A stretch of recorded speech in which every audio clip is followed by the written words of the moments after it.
It's been an active cold and flu season in the U.S. For stress and for pain. And that's kept Joe Brady busy. He's a traditional Chinese medicine, or TCM, practitioner who uses a lot of acupuncture in his work. With needles, I can make the patient feel better, but there's still a virus present. That's where he says herbs like Banlan Gen, which has long been touted for its antiviral properties, come in. And here in my clinic and in TCM in general for the last several thousand years, they found for your average cold or flu, the herbs work quite well. Herbal remedies have a rich history in countries like China. They're relied on heavily to help relieve symptoms of illness and build up people's immunities.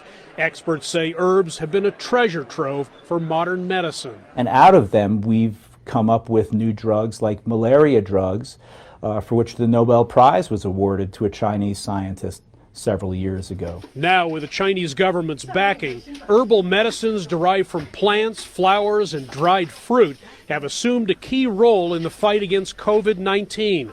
Brady endorses the idea. We currently don't have any good antivirals that are effective against this coronavirus. And so the Chinese are taking a throw-to-kitchen-sink at it approach and using every antiviral herb that they have in the hopes of finding one that's going to be effective. Traditional Chinese medicine remains an alien concept to many in the West. Some put it in the same category as snake oil.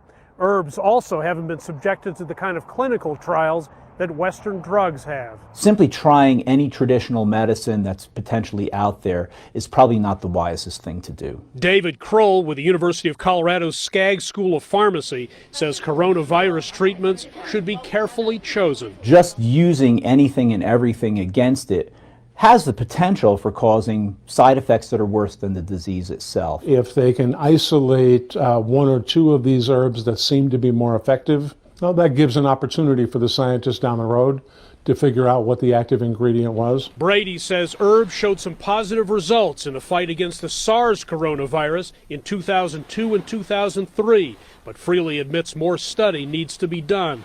A number of trials are underway in China now. Put more money into research.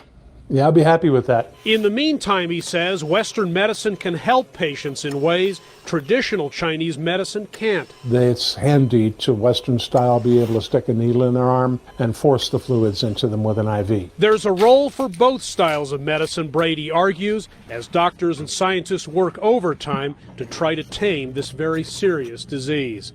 Hendrik Sabrandi, CGTN, Denver.